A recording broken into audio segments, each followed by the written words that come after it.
G'day YouTube, warbles on a lot here. The springs have opened up long enough to grow algae, all kinds of wildflowers,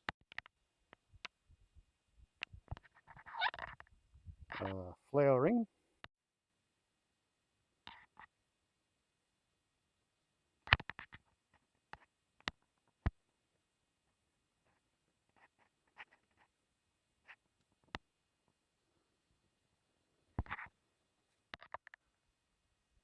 Some trees have died and they've stayed dead.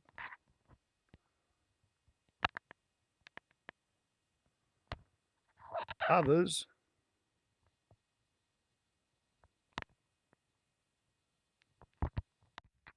which looked to have died have returned to life.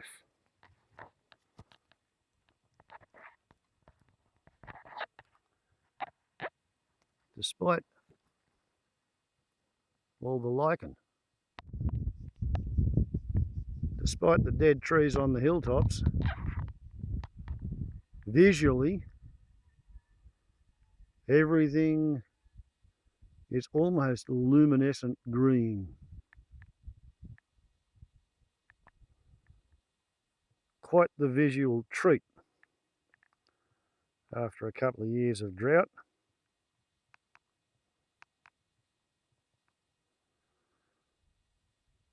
Some trees that you would have thought would recover have not. Other trees you would have thought should have succumbed have bounced back.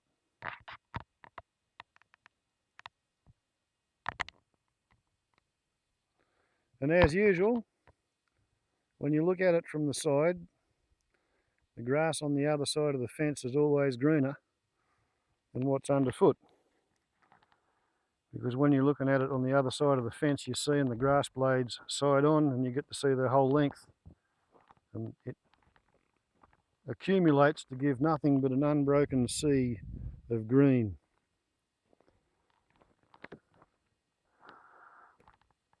When you walk around, oh look at that, we find a rabbiting of the hole hidden in the grass.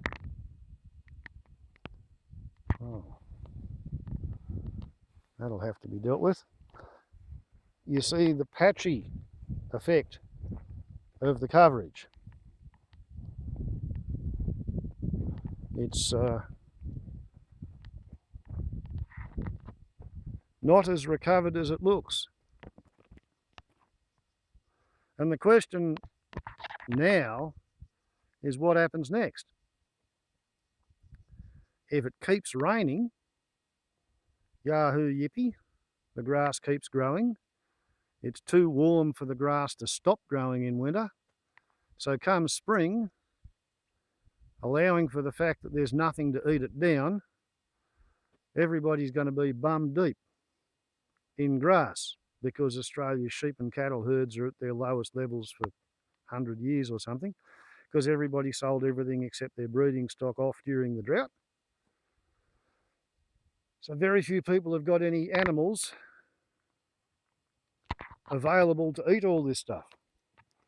So if it continues to rain all through winter, that'll be great. If at any time it stops raining before they manage to breed up enough animals to eat it all back, then this will dry and then it'll die and then it'll cure and it'll become some really high-grade bushfire fuel unless you've got the livestock to graze it and stamp it down. You can see what I mean about it. It looks a whole lot better from the side than it does when you're walking on top of it. So the only way I can think of to actually answer the question of will the rain keep going is to interrogate the critters, because they seem to know in advance what's most likely to happen. So let's ask the ants. Starting with the big nest at the front gate, which during the worst of the drought was empty and unoccupied. We have one main entry there which is occupied and undergoing use. We have some ants getting around all over the surface.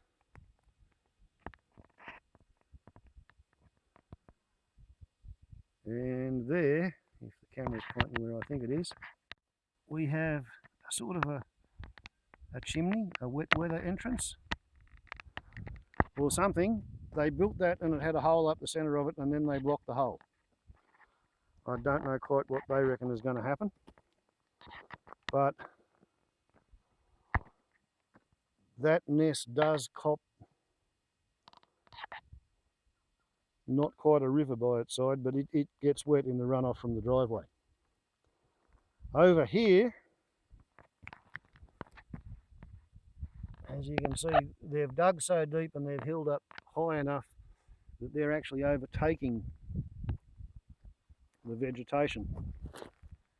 So these ants seem fairly convinced that more rains are coming.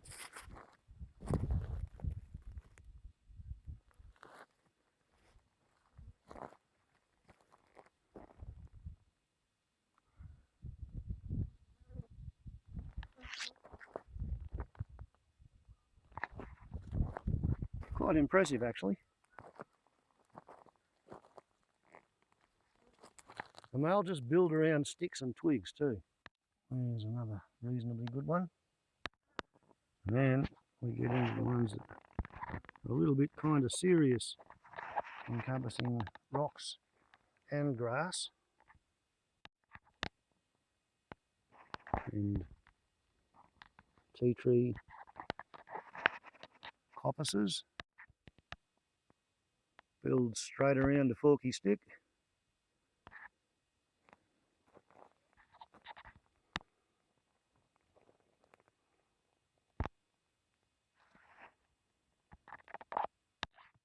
Hello.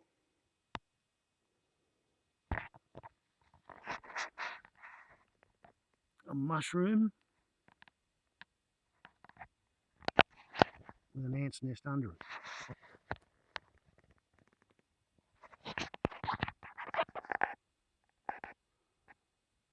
Here we have what until days ago was a really high wall, finely crafted ant's nest, hilled up to bilio, like twice as high as it is now. Thin, delicate walls, like a fortress enclosure. And now it's fallen down, it's not been repaired. And there are 1, 2, 3, 4, 5, 6, 7, 8. I don't know what animal leaves turds like that. They're not anti-kindness turds. I wouldn't have thought they were rat turds, not mouse turds.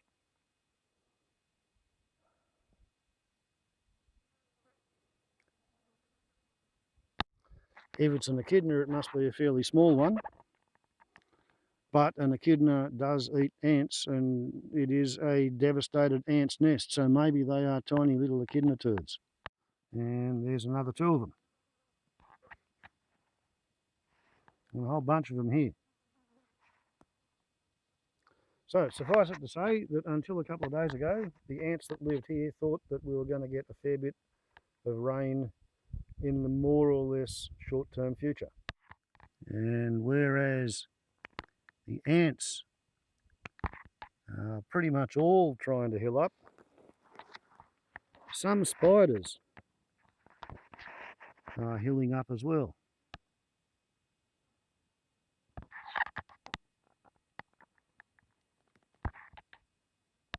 But not the ones that have what they consider to be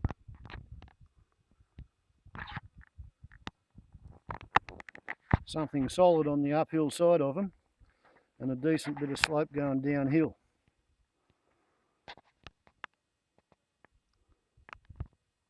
although there has been a reasonable amount of nest building.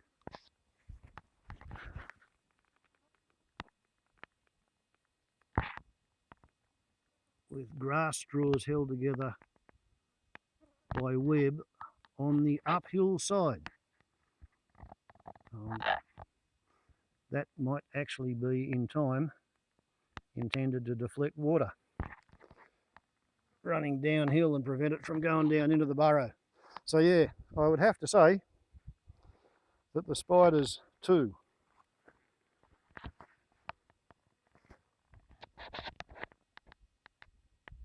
are preparing for more rain. So that's all the forest knows. Everything that can grow is growing.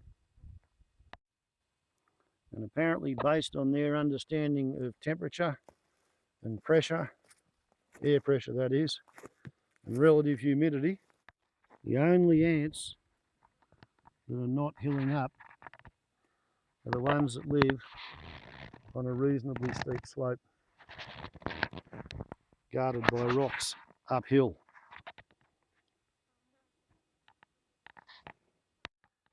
And wild feral tomatoes are attempting to cover the land. So, is the drought over?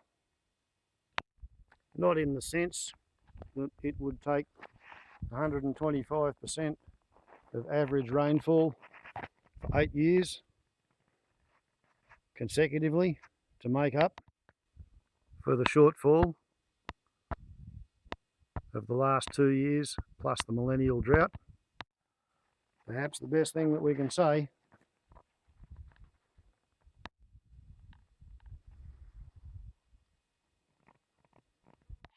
is that there's water in the dams, the springs have started to run, everything that didn't actually die is regrowing via epicormal regrowth.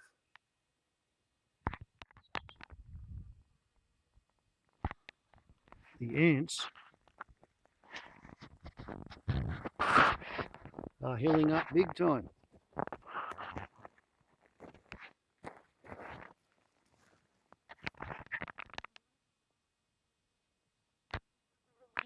Most impressively.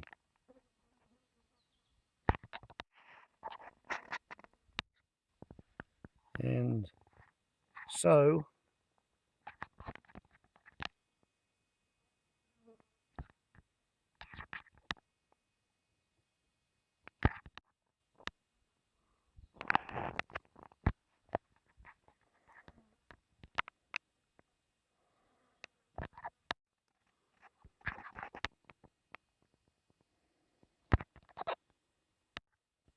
are the spiders.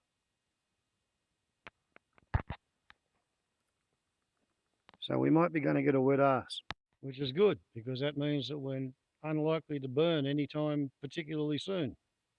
Hope, hope. Touch wood. Warbles on a lot to YouTube. Ciao.